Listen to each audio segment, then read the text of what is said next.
சவுக்கற்று குமையவில்லை, சாறுபட்ட மரங்களைப் போல் சாயவில்லை, தரங்கெட்ட மனிதரைப் போல் தாழவில்லை. அன்னை தமிழை வணங்கி என் உரையை தொடங்குகிறேன். நடுவர் அவர்களே, உங்களிடம் பேச விரும்பவில்லை, நான் மாணவர்களிடம் பேச போகிறேன். மாணவர்கள் தான் பேசணும். சிந்து சமவெளி நாகரிகம் எப்போ? இப்ப இன்றைய நாளுக்கு 5000 ஆண்டுகளுக்கு முன்னாடியே நாகரிகமா வாழ்ந்திருக்காங்க நம்ம மனிதர்கள். இவங்க இன்னைக்கு இயற்கைன்னு சொல்லிட்டு இருக்காங்க. ஆதி தமிழன் எப்ப ஒரு கல்லை எடுத்து அதை கூர்த்திட்டி வேட்டையாட பழகினானோ அன்றே நாம் செயற்கைக்கு மாறிவிட்டோம். உங்களிடம் இயற்கை என்று என்ன ஐயா இருக்கிறது? அது எல்லாத்தையும் அழிச்சிட்டேன்னு வருத்தப்படுறாங்க. எதை சார்? இயற்கை. இயற்கை எங்க சார் இருக்கு இப்போ? அதான் ஒண்ணுமே இல்லைன்னு வருகிறாரு. ஏன் அழிச்சீங்கன்னு கேட்கிறாரு. ஐயா அவர்களே, இந்த பட்டிமன்றத்திற்கு இன்று பேச வேண்டியது நான் அல்ல, இன்னொருவர். அவர் வரவில்லை. உடனே இயற்கை இயற்கை என்று கூவுகிறாரே, இந்த சதியா விதியான்னு கேட்கிறீங்களா? வடகவி அவர்கள் அலைபேசியில் என்னை தொடர்பு கொள்கிறார். அலைபேசியில் தொடர்பு கொண்டு எங்கம்மா இருக்கீங்க, ஒரு பட்டிமன்றம் இருக்கு, கிளம்பி வாங்க என்கிறார். நான் இருந்தது வேம்பார். அங்கிருந்து இங்கு எப்படி வந்திருக்க முடியும்? இருசக்கர வாகனத்தில் வந்தேன். நடுவர் அவர்களே, கோவில்பட்டி வரை. அந்த வாகனம் கண்டுபிடிக்கலைன்னா எப்படியா வர்றது?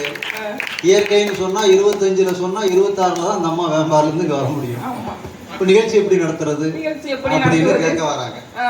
உடனே இருந்துட்டு பெயரை எடிட் செய்து அனுப்புகிறார் வாட்ஸ்அப்பில். வாட்ஸ்அப் இயற்கையா நடுவர் அவர்களே? புராண செய்தியில அனுப்பும் போய் தானே வர முடியுது.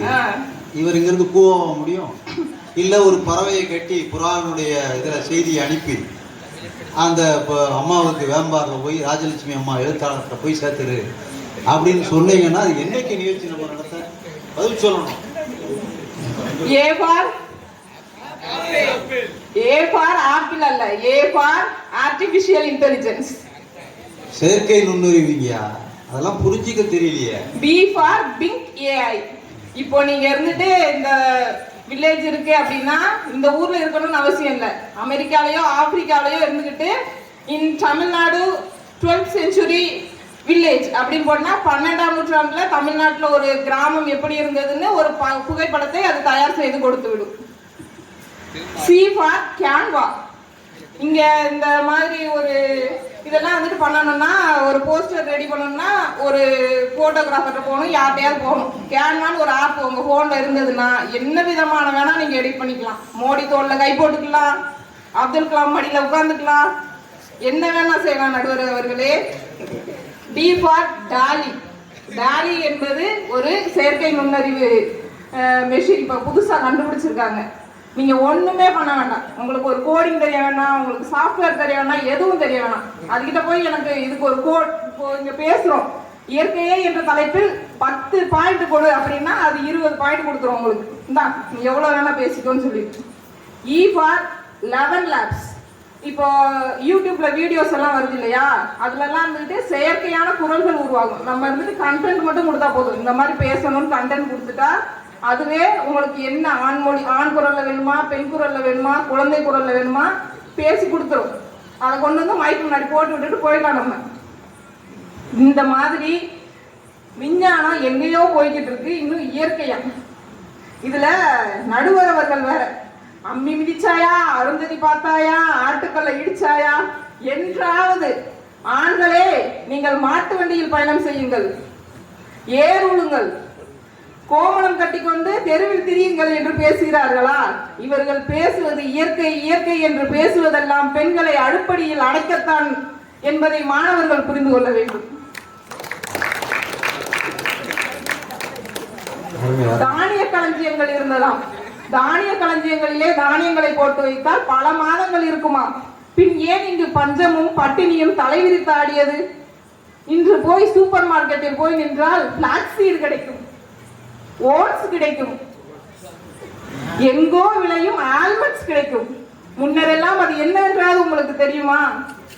உலகில் ஏதோ ஒரு மூலையில் விளையும் கலிபோர்னியா ஆல்மண்ட்ஸ் இதோ கோவில்பட்டியில் ஒரு சூப்பர் மார்க்கெட்டில் கிடைக்கிறது என்றால் அது அறிவியல் இல்லாமல் வேறு என்ன?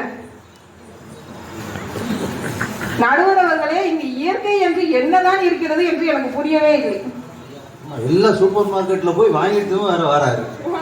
ஃபேர் அண்ட் லவ்லி போட்டு வந்திருக்கிறாரு, பான்ஸ் போட்டு இருக்கிறாரு, லவ்லி ஃபேர் அண்ட் லவ்லி இவ்வளவு சூப்பர் மார்க்கெட் எடுத்து பயன்படுத்திட்டு இயற்கைங்கிறாரா? ரஷ்யா என்ற ஒரு நாடு இருக்கிறது. ஒரு வாரத்திற்கு முன்பு ஒரு செய்தி, புற்றுநோயை அழிப்பதற்கு நாங்கள் ஒரு டெக்னாலஜியை கண்டுபிடித்து விட்டோம் என்று. நடுவர் அவர்களே, அது ஊசி கிடையாது, மருந்து கிடையாது, அது ஒரு புதிய டெக்னாலஜி. அதன் மூலமாக நமது உடலிற்குள் ஒரு செல்களை செலுத்துவார்கள். அதெல்லாம் வந்துட்டு மைக்ரோசிப்ஸ் போல அது உள்ளே சென்று நம் உடலில் புற்றுநோயை உருவாக்கக்கூடிய செல்கள் ஏதேனும் இருக்கிறதா என்று கண்டறிந்து அந்த செல்களை மனிதர்களுக்கு அடையாளம் காட்டும். இதுவரைக்கும் எந்த செல்லு புற்றுநோய் செல்லா மாறும்னு நமக்கு தெரியாது. இப்ப இந்த செல்லு தான் புற்றுநோயா மாறப்போகுது, அதை கேட்ச் பண்ணிக்கோ, அதை இப்பயே கட் பண்ணி போட்டுரு அப்படின்னு சொல்லிட்டு சொல்றதுக்கு ஒரு டெக்னாலஜி உருவாக்கியிருக்காங்க. இதுக்கு முன்னாடி புற்றுநோயே இல்ல, இயற்கையில வாழ்ந்தாங்க அப்படின்னு சொல்லுவாங்க. அது பேர் புற்றுநோயின் பேர் இல்ல. என்ன இருந்துச்சு? மர்ம காய்ச்சல், பேய் அடிச்சிருச்சு, அங்கிட்டாம காட்டு வழியா போனா முனி அடிச்சிருச்சு, படுத்தா எந்திக்கவே இல்லை. முனி அடிச்சுச்சா? இப்ப ஏன் முனி அடிக்கல சொல்லுங்க நடுவர் அவர்களே, இப்ப ஏன் முனி அடிக்கிறது இல்ல? சொல்றது ஆமா, நம்ம நடுவர் சொல்லக்கூடாது, வருவாங்க.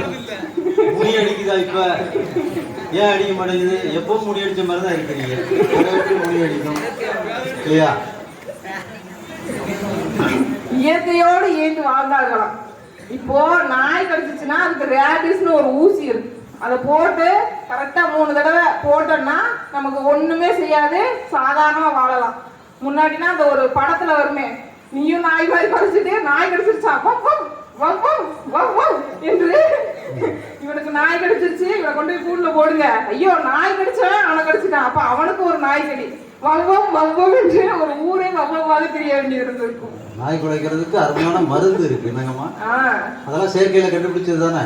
அதான் வரதவி ஐயா அவர்கள் கேட்கிறார்கள், இவர் என்ன குளோனிங் பிறந்தாரா என்று. எத்தனை தம்பதிகள், குழந்தை இல்லாத தம்பதிகளுக்கு செயற்கை கருத்தரித்தல் முறையில் இப்போது குழந்தை பிறக்கிறது. இதெல்லாம் நீங்கள் கற்பனையாக செய்து பார்த்திருப்பீர்களா? சும்மா கதை சொல்ல வேண்டியது, குந்தி தேவிக்கு சூரிய பகவான் வந்து குழந்தை கொடுத்தான் என்று.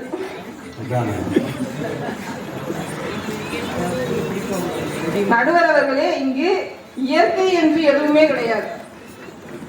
சில நாட்களுக்கு முன்னாடி ஒரு வருஷம் இருக்கும், ஒரு செய்தி வந்தது. என்னன்னா, வீட்டிலேயே வச்சு இயற்கையில பிரசவம் பார்த்தாங்க. இயற்கை முறையில் பிரசவம் பார்த்து தாயும் குழந்தையும் இறந்து விட்டார்கள் என்று செய்தி டிவியில காமிக்கிறாங்க. அந்த வீட்டை பாத்தீங்கன்னா சுத்தி சுத்தி டைல்ஸா ஒட்டி வச்சிருக்காப்ல, நல்ல ஆத்தங்குடி டைல்ஸா போட்டு கண்ணாடியா இழைச்சு வச்சிருக்காரு. ஆனா மனைவி மட்டும் இயற்கையாக குழந்தை பெற வேண்டுமா? ஏன் போய் ஏதாவது ஒரு குகையில வாழலாமே? இவர்கள் இயற்கை என்று சொல்வதெல்லாம் பெண்களின் உயிரை பறிப்பதில் இருக்கிறது, பெண்களை அடுப்படியில் அடைப்பதில் இருக்கிறது. குழந்தை பெறுவதற்கு இயந்திரம் வந்துருச்சுமா, செயற்கையாக.